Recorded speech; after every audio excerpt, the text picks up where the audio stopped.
everybody, welcome back to the channel. We're here for another episode of Infernal Intercourse, where we're discussing Season 5B of Lucifer. I'm here again with Pastor Brian and Todd.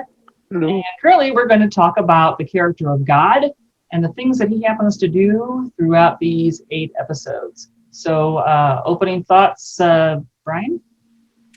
Yeah, for a long time, I have had all these theories about God, and it always intersects with the image of God that I hold. I can't help it, right, in my real life, and as a pastor of a loving God, but also if God leans near to us and is in relationship with us, God chooses to leave some of God's omnipotence and omniscience maybe behind to be in relationship with us. And so I feel like they kind of went from that. And I think we maybe have some questions about, yet they didn't want to let God off the hook totally, or did they let God off the hook for some things they shouldn't have in these stories? So I thought it's complex, which is probably good. Okay, Todd? Yeah, I liked what they did with God. The fact that I don't know, the fact that he liked his kids, but at the same time, I think it played off really well based on how we generally view God, that he's always moving in mysterious ways. Well, he continued to kind of move in mysterious ways, and that was brought up several times. Quit moving in mysterious ways, basically. Tell me what you think. Yeah. So I liked it overall. Okay. I thought that certainly Dennis Haysbert manages to exude this sort of nice, warm, almost grandfatherly kind of presence. I did find it interesting that, remember back in season 3, I think it was season 3, where everyone was finally understanding that Lucifer and Amenadiel are siblings, and people were like, oh, how can you be siblings? And someone says, oh, don't you believe in adoption or something? And, then someone at some point says, oh, and then you were raised with different accents. So that, but here, Lucifer keeps saying, yeah, this is my dad. At this point, everyone's like, okay, we don't make anything about that. So that was. Yeah. And who made a comment though about Lucifer's accent, choosing that accent? Somebody made a comment about that. I think God did. Was it God who made that about you choosing that? I forget. He used it was well written. It was great dialogue, however he said it. But yeah. Okay. So we do have a God who does seem to, he's not quite so omniscient, not quite so omnipotent, kind of nice and grandfatherly, and then decides to become human, which was kind of an interesting choice, and then forgets where his powers are. So I thought that was kind of intriguing, because then we have Amenadiel and Lucifer kind of running around almost acting as, in loco parentis, right? They're trying to be God's caretakers, chase him out of the city. And great, and again, it's a great way to mesh together commentary on how we look at God, and also commentary on just what it's like to live with parents, right? And it does keep with the dysfunctional family thing without being heavy-handed or preachy. I like that. And also, so Lucifer, Amenadiel, and God have appreciated humanity, right? And of course, we've talked before about kind of the rivalry with the other angels. And again, there were some comments again about how awful humans were, by celestials. So I thought that again, there's something structurally interesting about God identifying with humans the same way Lucifer learned to and Amenadiel learned to. Mm-hmm. So yeah, and I brought up earlier before we film these, we kind of try to figure out what we're going to talk about a little bit, so we're not completely off the cuff. That no one mentions Uriel in this whole second half of the season, and I hope that was one of the big deals, right? You couldn't kill fellow angels, and now Lucifer is an angel killer before Michael becomes an angel killer, right? So it's like when he's like, well, he killed Remiel, do you trust him to be God? No one's like, you killed Uriel, we trust you to be God, So Lucifer's been breaking the rules, Michael's been breaking the rules, and God didn't really seem worried about upholding the rules, or that he's got a son no one ever mentions again. Yeah, I mean, did the rules come from God, right? Or are these one of the things that people have projected onto God, or the angels have projected onto God? Just like through the whole thing, their whole terror about God, I think, really is revealed here to be more this this hurt that everyone is trying to hold in. And so it does. We've talked before about this whole like, oh my God, don't let Dad find out. But again, it is really real to human life to be like, to project like this monster parent when the reality is it's just we're deeply, deeply hurt. And I think that translated into this part of the season, and that's very smart. So one of the things that surprised me was actually that Gabriel was somehow able to go to Mom's universe and bring Mom over. And so I thought it was great that we had this reunion between God and the goddess, and that he decides it's his turn to like support her, making her own universe, when I guess he assumed that she supported him making his universe. So that they've now gone off together into the sunset, and he'll be like subordinate God to her primary goddess in that universe. So I didn't really see that coming. And so I thought that was kind of an interesting and kind of a cool way for God to go out. Yeah. And again, that reflects divorced children internalize a lot of the pain from that.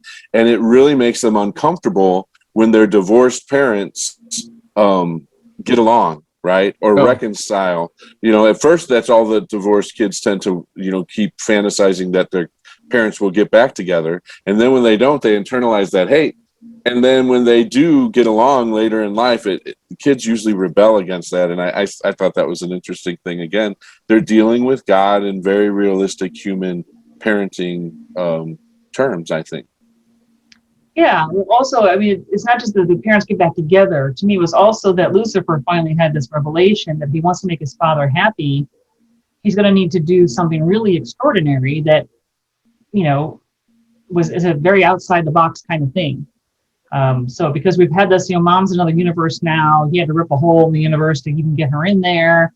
And so, she's beyond everything. But apparently, at least one time, we can breach that wall and reverse that a little bit. And the fact that Lucifer comes up with this idea and is the instigator behind it I thought was really cool. And in keeping with the show, that's all in Lucifer's mind, right? God's not looking for Lucifer to do more, but because God withheld his love explicitly, Lucifer has developed this complex that he feels like he has to continue to earn God's love, right? Mm-hmm.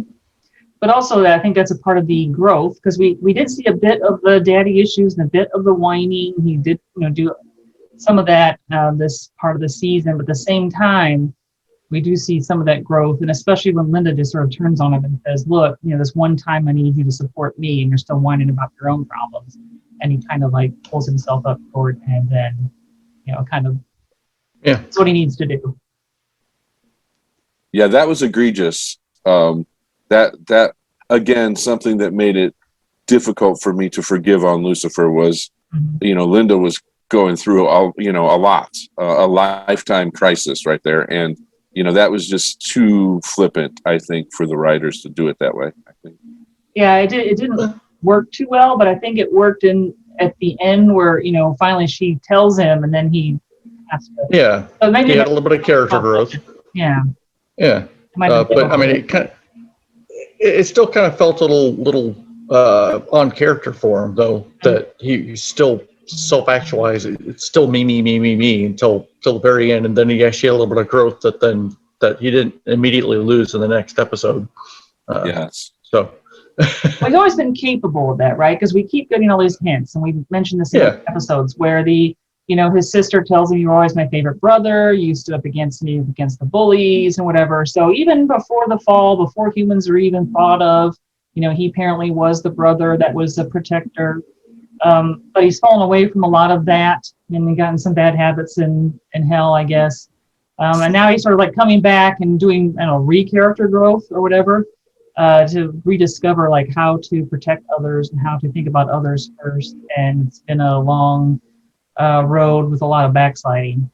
And that did feel a little bit, as you said, egregious, because it just seemed a little flippant, yes. And so I wonder if it could have been handled a little bit differently in the script. But the fact that they brought it up about was fine. Yeah.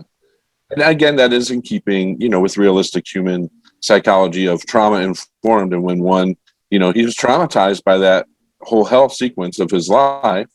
And so it is true that, now he's healing, but the healing is irregular, and there's backsliding, and there's going, as long as it doesn't become like it has in some seasons where it becomes really annoying that we lose so much progress. So, I guess I can forgive that. Yeah, it'll be really annoying in season 6 if he backslides too much, because it seems to me that the reason he's now won the war with Michael is that he makes the sacrifice, right? He goes to heaven expecting to, be incinerated. And then when he's not, and he realizes, okay, I may have a little bit of time here, I can tell Chloe I love her, and maybe get her back to Earth. But he doesn't seem to have any plan for saving himself. It's just to save her. And so then he, makes this ultimate sacrifice of his own existence, only to get his existence back. So it seems to me that maybe this is what God has set up, that, okay, he's going to lead one of his kids to be the next God, but to do that, you're going to have to experience this love and self-sacrifice, which effectively means Michael will never get the job. Then the only two that can even possibly get the job are those who have learned something about love and self-sacrifice. It's going to be Lucifer or Amenadiel and nobody else. So maybe that's how God's kind of safeguarding the universe from Michael. But yeah, and again, did God tell everyone that Lucifer would burn if he went to heaven, or did they just all assume that because that's kind of how God in this universe operates, where it's like, again, it's you create your own demons, hell, negative rules, all those things. And even Lucifer kind of incinerating for a bit there in heaven, was that because that's what Lucifer expected and not what God said would happen, right? I don't know. Yeah, and I was wondering if he was going to incinerate now that God was not actually there to enforce the rule. Does God have to actually be there to enforce all these rules? And now that John's popped out, whether all the rules for hell are going to be the same now that God's not around. Who's actually really enforcing these rules that are applied? That'll be interesting to see. And we see that with the guy in heaven who meets Lucifer, right? I forget his name, but the rules of hell have changed, right? Yeah, they have. Well, he changed. He actually got to.